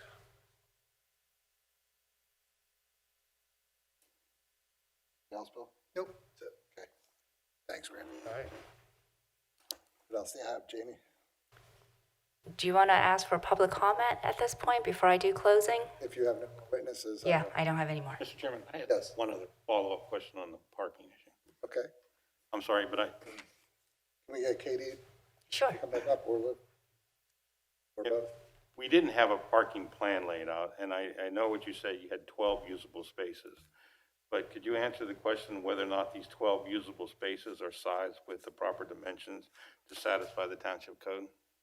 We, again, have not surveyed it, and I think that there was an earlier decision that required at least 17 parking spaces. So I presume that at least 17 would have been code compliant at the time that they were installed. But as a practical matter, there's 12 cars that can be parked in that rear lot. But to answer your question, I don't know if those parking spaces are currently compliant to the current regulations. For me, I think that's kind of an important issue to verify whether or not the 12 spaces that we maybe asked to give a variance for, whether they're actually defined as a legal parking spot to begin with, and whether that would If they weren't, they would be resulting in less parking spots being available. And my position on that is that they would just be lawfully non-conforming dimensionally in terms of the parking area that's currently required under the code. If there was you're saying there was a prior zoning hearing determination or variance that required 17 parking spaces on the existing footprint? No, there was a prior zoning approval in the 70s that provided variances for setback. It was a setback relief. And one of the conditions said that there should be at least 11 parking spaces. So I don't know if that means that only 11 could have been put in. I don't know what happened here historically over time. But again, there are 14 wheel stops there and 12 can be comfortably parked in the back. Okay, I'm sorry, I thought you had said 17 spots. No. Okay. Did. Did I? Oh, okay, sorry. Okay. 11. And let me just ask a question. I know you haven't surveyed it, but has anyone looked to see whether through angled parking or anything in the back, you could actually get more cars in? We have not taken a look at that. Is that it, Bill? Yeah. Ed, do you have anything else? No, I do. Jess? Could I add one more little tidbit? I'm quick, sorry, can I ask that question first before I give an explanation of why? Go ahead. Okay, thank you. I quickly seeing that the parking is becoming a huge topic of discussion with this as well too. So Katie and I both have been practicing veterinarians for 10 years each at multiple different facilities from large to small, and one of the biggest headaches that we've come across in our field is congestion, both with appointments and at our current practice parking spaces as well too. So we've come across a lot of strategies for keeping that from being much of an issue. What we're currently doing at our current practice is staggering lunch breaks, so we don't have as many doctors seeing patients at the same time. So if we're doing a 2-hour break in the day, so somebody's not seeing appointments from 11 to 1, while one of the other doctors is, then the other doctors, they flip. So 1 to 3, whereas the other one's in appointments there. And I hate being behind in appointments, and I'm sure I can speak for Katie with that as well too. Our receptionists have gotten really good at seeing how long something is going to take and anticipating the space and the time requirement for that as well too. So neither of us are volume producers by any means at all. So we would do what we would need to control the schedule to prevent congestion with this. So from that, the parking would stay under control as well too. So if I hope that helps. And might the both of you drive in together to work? So yeah, I would get a Vespa if that would help. Up with one spot. I think one thing that might not make that much of a difference, but I feel like most people probably have had pets or have pets, and there's definitely a type of veterinary practice that is, for better or for worse, very much so into production. Where Lou and I practice now, and how we've always practiced, is definitely much more so quality versus quantity. So the goal of this practice is not to sort of squeeze in as many emergencies as possible. If it's basically to try and offer the kind of care that all of us would hope for. And we currently and have always sort of practiced that kind of medicine. So it would not be a situation where we'd be trying to see as many pets as we can.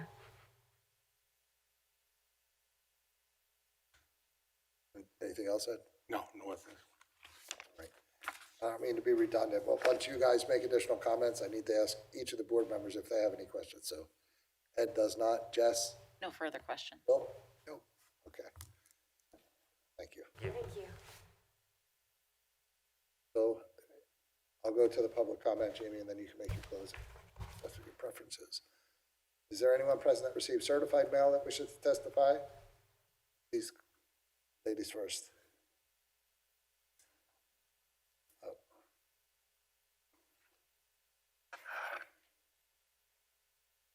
Good evening. Good evening, sir. Please raise your right hand. Do you swear to tell the truth, the whole truth, and nothing but the truth, so help you God? Yes, I do. And your full name and address for the record, please? Gregory Dash, 612 Overhill Road, Ardmore, which is Overhill Road, Ardmore, which is in which is in Haverford Township. Okay. What would you like to tell us, Gregory? I and my wife own the property on the corner, 121 North Eagle, next to 117, the subject property. I mentioned to, and I sent in a petition supporting Lou and Katie in their endeavor, and I wish them well in their endeavor, and I still continue to support them. I listened a lot about parking, and the only reason I came tonight is because of parking. Let me set the parking issue straight. 117 North Eagle, the lot is 50 feet wide for the entire distance. The front, the back, it's 50 feet wide straight. If you look at the township zoning rules, the township zoning rules say a parking space is 9 by 18 as a minimum. If you look at that lot and how it's set up, you have an 18-foot car to the left, an 18-foot parking space to the left, and an 18-foot space to the right. So you got 18 and 18 is 36. The lot is 50 feet wide. My lightning math tells me that's about 14 feet left over.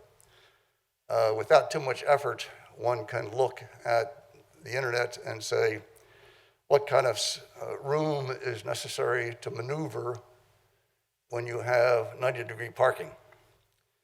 A rule of thumb, which I discovered, is 25 feet between vehicles, a 25-foot aisle, if you will.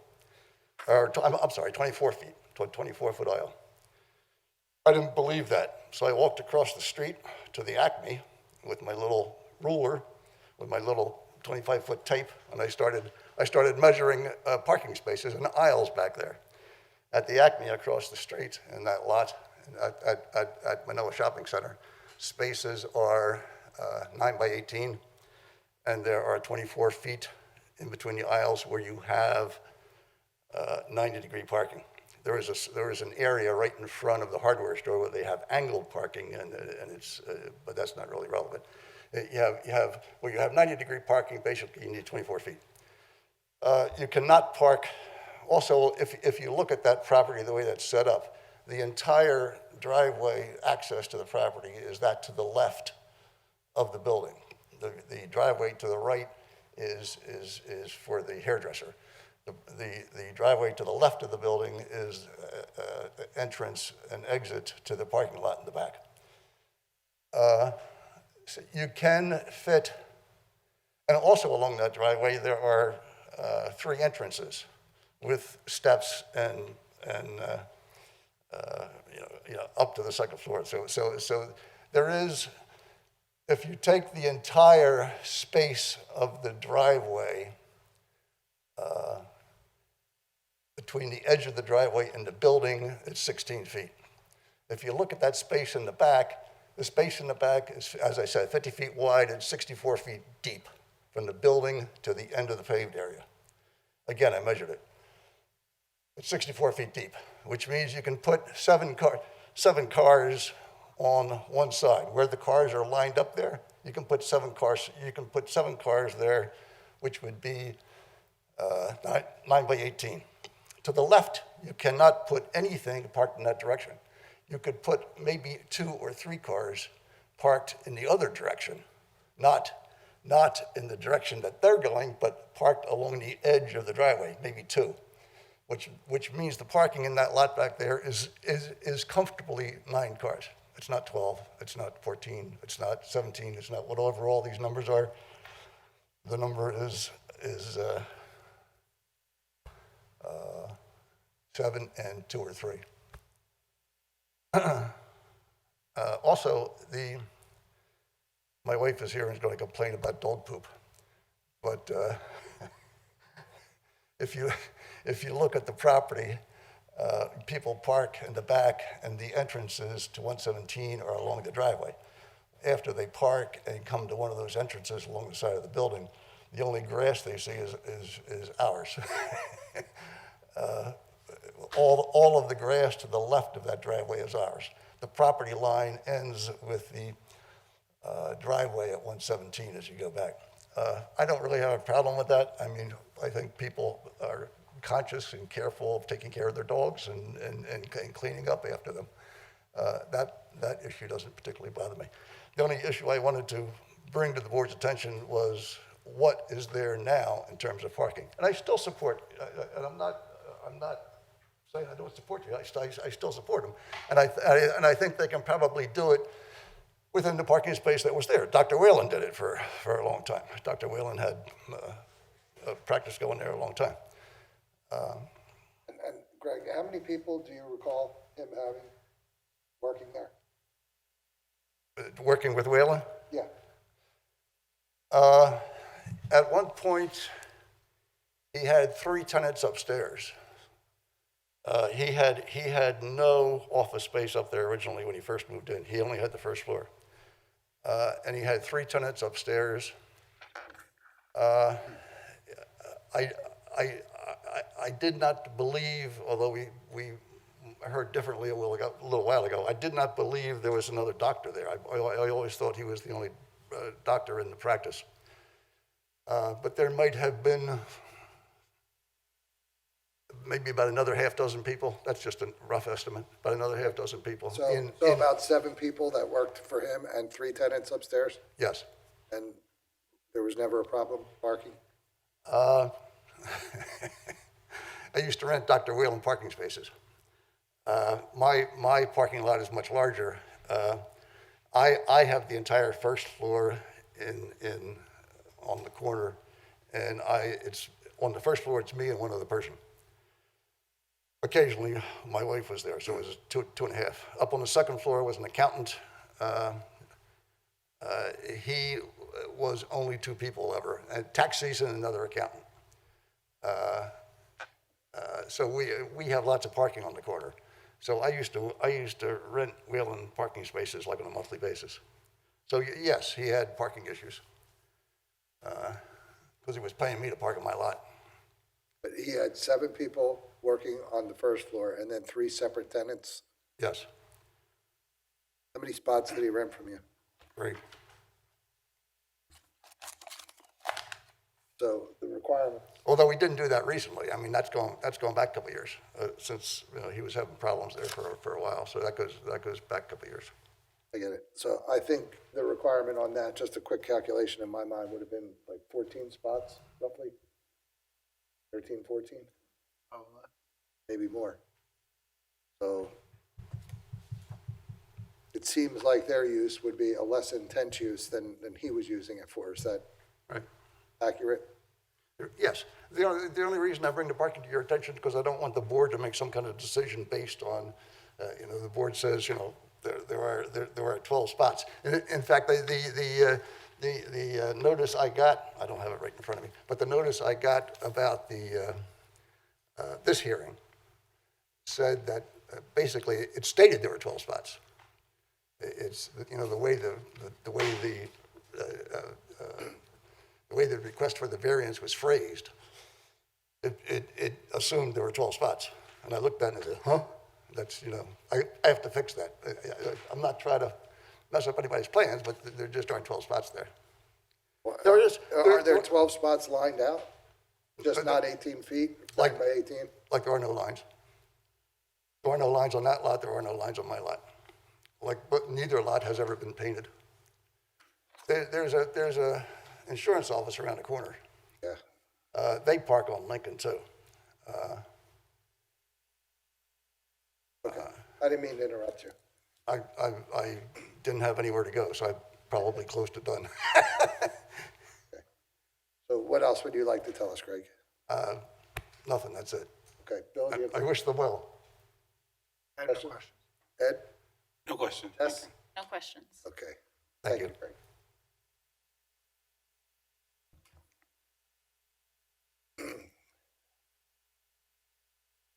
Hello. Hello, Please raise your right hand. Do you swear to tell the truth, the whole truth, and nothing but the truth, so help you God? I do. And your full name and address for the record? Anne Marie Anne Mariedash, 612 Overhill Road, Ardmore, PA, and I own the property at 121 North Eagle Road. So I'm an animal lover like everybody else, and I'm sure the doctors are wonderful, caring vets. and they're here to promise us the world tonight, but I am very much against the variance. And I'm basing that on the experience we had when Dr. Whalen was there. It was a total nightmare. Our parking lots are similar in size, and we can only park 9 cars on our lot. And as you can see, he has a flagged parking lot with a very, very narrow driveway in.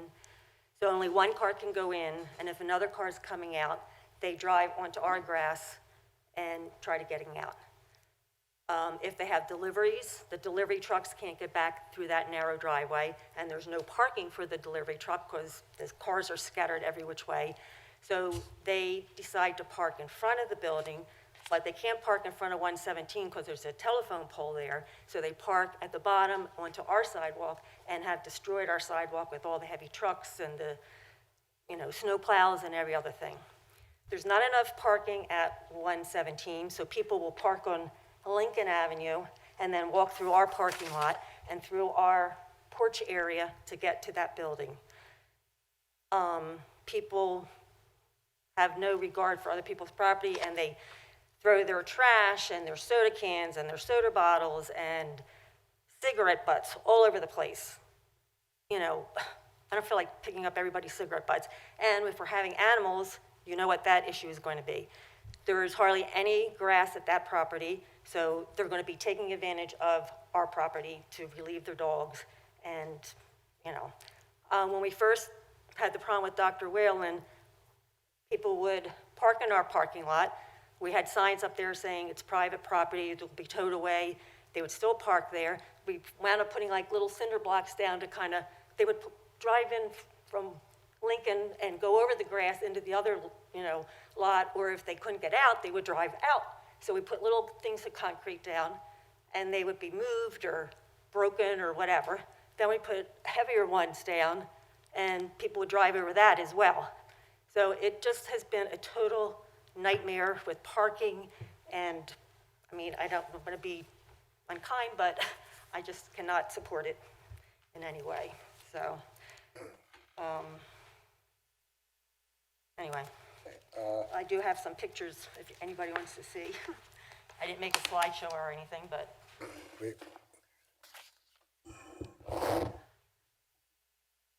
These are individual packs.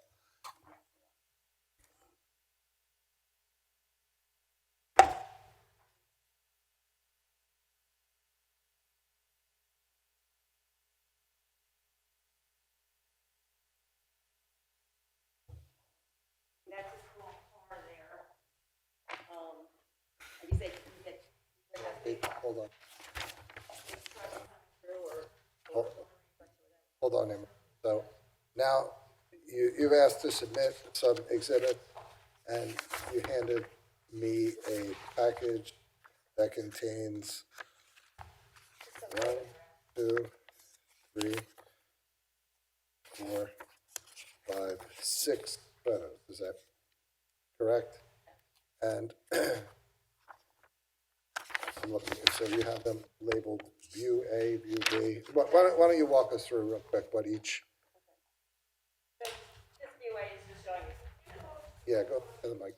It's a small, it's not a huge car, but as you can. So View A is a picture of the driveway Right, of the the property that's 117 North Eagle Road? right. Okay. And as you can see, there's not a lot of space on, the right side. And if you looked at the next picture, it's the same thing. So there's not enough space for 2 cars to go up and down that driveway.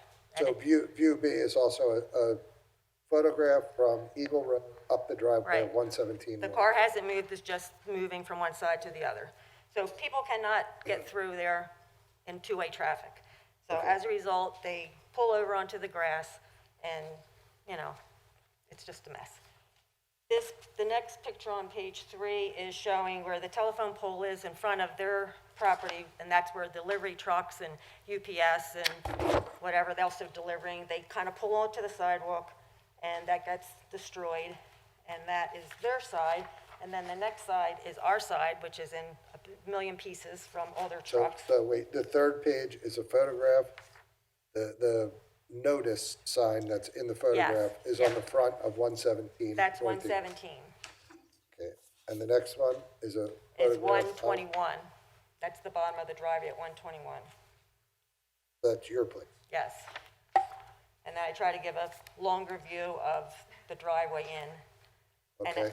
And I also circled like and Dr. Whalen hasn't been there for a long time, so the property hasn't been used, and the grass has, kind of come back to life, but there's like rivets and big gashes all over the grass and everything else. So What's that from?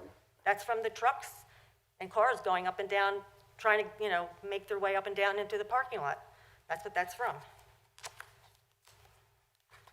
Okay. I mean, if they're not going up and down the driveway, and then they're over on Lincoln Avenue, they're back and forth through our property, it's like a freeway. It's ridiculous, totally ridiculous. And sometimes they'll even go, you see where that little apartment is with the green? Sometimes they'll have their trucks drive up there and then come over the grass median thing there. I've seen that happen too, either coming in or out of that parking lot. So Ann, I have to ask, what would be a good use of this property then? I would say just a normal office building where somebody comes in at 9 and leaves at 5, but not to have clients in and out, in and out, in and out. It's not conducive to that. So the real estate expert tells us that the property's been for sale for over a year. And Maybe it was priced too high. Condition, location, pricing. Well, And also I know Dr. Whalen was arrested, and so maybe there were legal issues before it could be maybe put, be cleared out for sale as well. So I forgot to ask Jamie if she had any questions for Gregory, but I'm not going to forget this time. I'm going to ask Jamie, do you have any questions?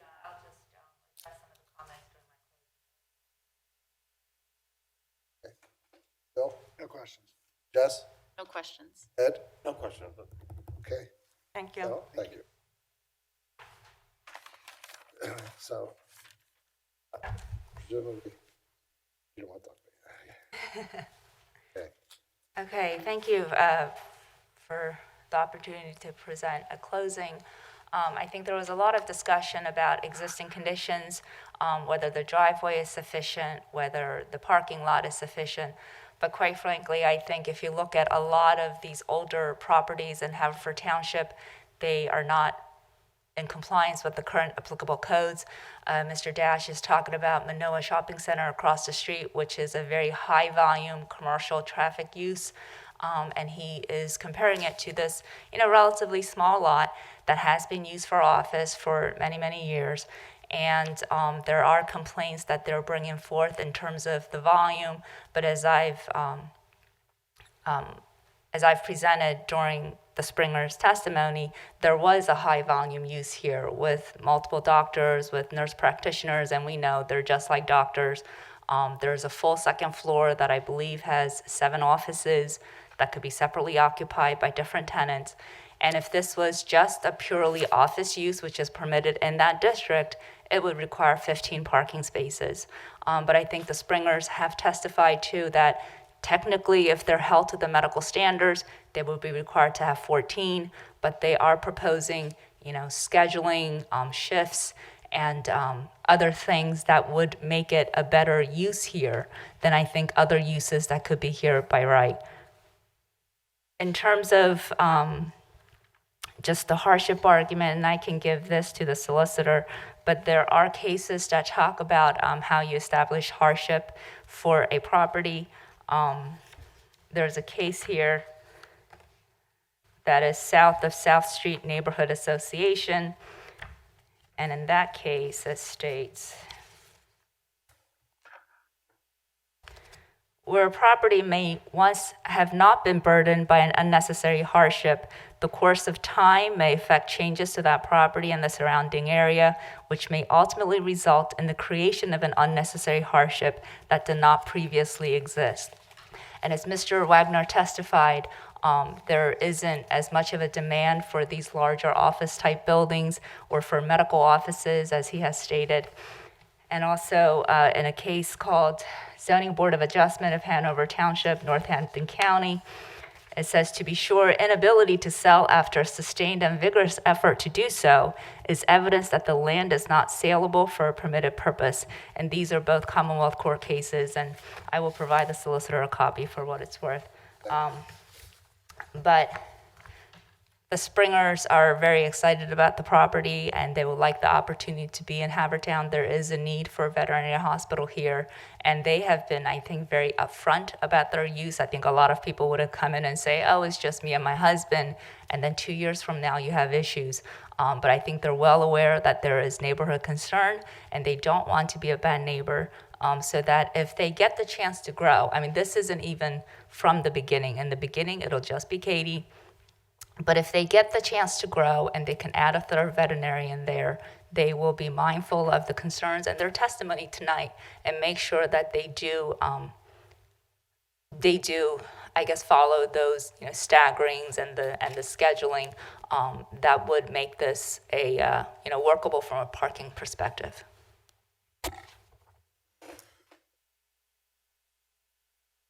Nothing further. And you're going to give copies of the cases to Luke? Yes. Okay.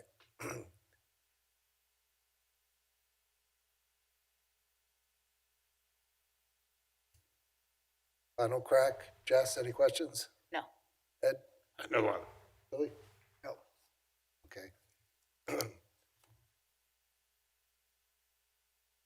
I'm guessing we're not going to be able to do a decision on this one tonight, but we could try.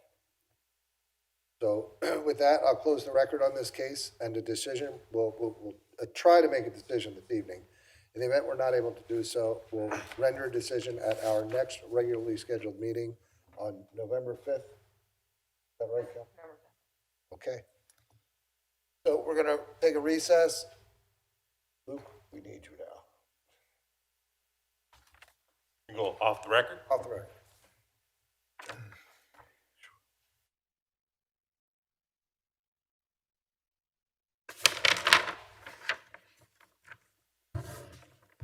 All right, we'll resume the meeting of the Haverford Township Zoning Hearing Board of Thursday, October 15th.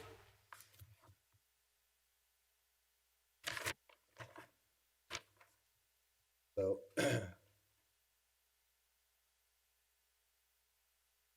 with respect to case Z20-18, Sean and Amy Deal, we're going to render a decision. We'll schedule the decision for our next regularly scheduled board meeting on November 5th. And Arlene, if you have the transcript, when you have them done, would you send them to Kelly, please? Thank you. With regard to case Z20-20, James and Kathleen Springer. Jess, are you prepared to vote? I am. Ed, are you prepared to vote? Yes. Mm-hmm. Bill? Yes, I am. And so am I. Bill, would you please take that decision? Sure. With respect to zoning case Z20-20, I would vote to approve the application or the request for the variance for both the use and the parking, I guess to the extent it's necessary, but subject to the following conditions. There shall be no more than 2 veterinarians working on site. There shall be no more than 4 technicians or other staffers working on site. The applicant shall clearly identify or demarcate not less than 10 parking spots in the rear lot that conform to the size requirements of the code. There shall be no other use, occupancy, tenancy, or residential living arrangements on the property except for the owners who may reside there. The applicant shall provide no overnight pet care, no daycare or boarding services, no cremation services. The I guess it will take effect immediately, since there's no construction. Right, and it will be, the property will be otherwise operated in accordance with the notes of testimony. And to the extent they're able to put in a buffer without removing parking area, is that something that you'd want? I think that they should seriously be looking at buffering in accordance with section 707 as required by the code for any property line that adjoins residential property, which I think is perhaps the rear lot, but we don't know. All right. Jess? I agree. Ed? Just for clarification, does that mean that they wouldn't be accepted if they can't put the buffer in? No, they would be. But if they can, without tearing up parking spaces. Oh, okay. Yeah. So it's a, would you please? Yeah, it's a would you please provide some level of appropriate screening, even if you, but not at 5-foot width if it would sacrifice the existing parking. I concur. And so do I. That application's approved 4-0. Any other business? No, just want to see if Bill would make sure that we have minutes reviewed for the next meeting. Did you ask him? Yes. Thank you. Okay, anything else? Bill? Nothing else, thank you. All right, with that, we are adjourned.